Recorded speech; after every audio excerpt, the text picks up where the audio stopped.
This episode is brought to you by Indeed. When your computer breaks, you don't wait for it to magically start working again. You fix the problem. So why wait to hire the people your company desperately needs? Use Indeed's sponsored jobs to hire top talent fast. And even better, you only pay for results. There's no need to wait. Speed up your hiring with a $75 sponsored job credit at Indeed.com/podcast. Terms and conditions apply. What I bought? A new Blink Mini 2K Plus smart security camera. What I got? 2K clarity sharp enough to see every detail of home when I'm away. Plus audio like I'm in the room, not with my bestie traveling to another city. Plus easy plug-in setup to install faster than skipping through podcast ads. But you'd never skip ads, right? Plus, I got all of this for just $49.99. Blink Mini 2K Plus. Mini camera, max performance. Shop now at Amazon.com/Blink. Hello everybody and welcome to 3D Printing Basics. I just wanted to let you know that if you're interested in getting every single episode a week before its release and ad-free, then please head over to my Patreon. The link will be in the show notes, and like I said, you can get every single episode ad-free and a week before its initial release date. Thank you guys so much for listening, and I hope you like this episode. Hello and welcome back to 3D Printing Basics. This is episode number 82, and in this week's episode we are going to be doing another deep dive. You all seem to really like the Bamboo Lab deep dive, so this time I'm going to be diving into Creality, the 3D printing company, and sort of the first one to kind of mass produce and bring to market a low budget hobby type printer. And I would credit them for being not solely but largely responsible for the explosion of hobby 3D printers in the late 2010s. So with that being said, let's get right into it. So Creality 3D, nowadays they're a pretty polarizing company, but at the end of the day, you're going to see their printers everywhere.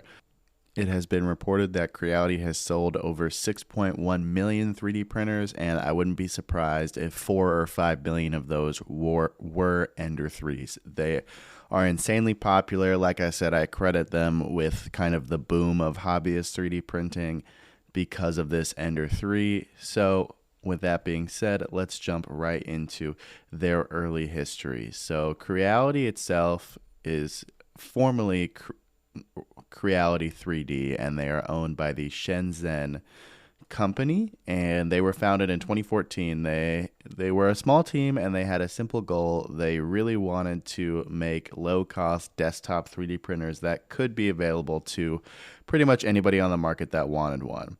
And so they started out in 2014. They started out selling affordable kits and open designs. It kind of helped them win over the hobbyist and maker market. I don't think during this time there wasn't a lot of 3D printing companies that were really targeting the hobbyists. There were a lot of sort of professional style 3D printers or really, really expensive ones. So to come out and have the original goal of catering to hobbyists with low cost 3D printers was a really, really smart move. And shortly after their founding, the Ender series line started of 3D printers, and soon after that the Ender 3 came around, and the Creality Ender 3 is probably the most well-known, the most popular, the most bought 3D printer on the face of this earth. And this is because it was the first of its kind to be really, really low cost. I remember when I bought mine in 2020, it was brand new, and it was, I believe it was about $215. So just kind of around that $200 US mark was something that was pretty unheard of at the time. You definitely didn't see a lot of printers being sold for anywhere close to that price. You had kind of your Prusa kits that would be $800 or $1,200, and that was kind of the next lowest option if you didn't want to build something completely from the ground up, like a rat rig sort of printer.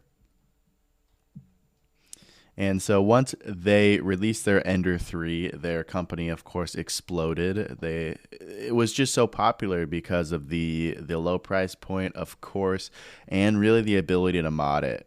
I would say in the late 2010s and early 2020s, the main focus of 3D printing was to mod your printers, and you could print attachments for them. You could mess with them yourself. And the Ender 3 was kind of the perfect starter base printer for being able to do that. I remember when I first got mine in 2020, almost every video that I was seeing was how to mod an Ender 3, how to make it faster, better, what parts to print for it. And I did that. I remember I bought a kit that had metal upgraded parts, things like a metal extruder gear, just a metal extruder overall. It took out the PTFE tube in the hot end. So yeah, it was very, very popular to upgrade your Ender 3, and that is kind of what made it so popular, was its ability to not only be upgraded, but how much online support there was, how many people were posting their findings, and how open source the whole movement of the Ender 3 and upgrading it was.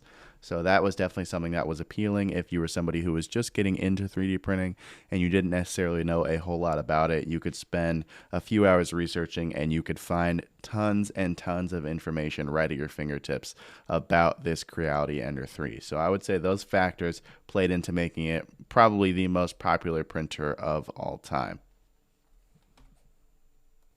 Now, of course, when you become that popular, not overnight, but fairly quickly when you become that popular and start selling millions of printers, there is going to be some issues that come with that. And of course, that brings massive scale, which means hiring hundreds of people, getting hundreds of patents. They have recently filed for an IPO, and they actually report hundreds of patents and large R&D staff in their IPO filings. So that just tells you that I'm not making these numbers up. I have, the sources that are telling you that they have lots of patents, they have a lot of staff, and that can definitely bring up some issues. And probably one of the main controversies or criticisms of the Creality company itself is going to be in their quality control and customer service. Now, we know what Creality is. They're low budget. I don't want to say low quality, but they're not going for top-notch quality. So they're low budget, kind of middle quality 3D printers. And sometimes that's going to come with issues. Back when they were shipping with glass beds would come broken not a lot of the time, but every once in a while you would have issues here and there, whether it would be a motherboard issue, maybe a hot end issue. And for the people who wanted to tinker or wanted to mess with this printer, it wasn't a huge problem. But for people like myself who just wanted the printer to work, it was a huge problem. And they didn't necessarily combat it with fantastic customer service. I would say Creality is pretty well known for their spotty customer service. Sometimes they'll get back to you really quickly and they'll get you exactly what you need. And other times you won't hear back from them for a little while. So that is definitely going to be some of the issues that come with working with Creality as a company. But overall, I would say that it's not the worst thing in the world, especially for the price point that you're getting. But I will say it definitely is sad or frustrating to me that you automatically sort of assume that because the company sells low-priced 3D printer models or just low-priced anything, you kind of assume that bad customer service goes along with it. I don't necessarily think that those two should ever be together. I think that if you're selling low-priced, maybe low quality, although I don't want to call Ender 3s low quality because I don't think that they are, but if you're selling low-priced machines or low-priced products, I think that it should be apparent to have good customer service to go with it, because that's kind of where customers will find value. If they aren't finding a ton of value in your low-priced offerings, then you're definitely going to need to have that value in customer service. But that's just my opinion. Let's move on. So another issue that they're coming up with surrounding their IPO filing, and it really is coming with the launch of their site called Nextbee. And what Nextbee is trying to be is essentially just another Thingiverse.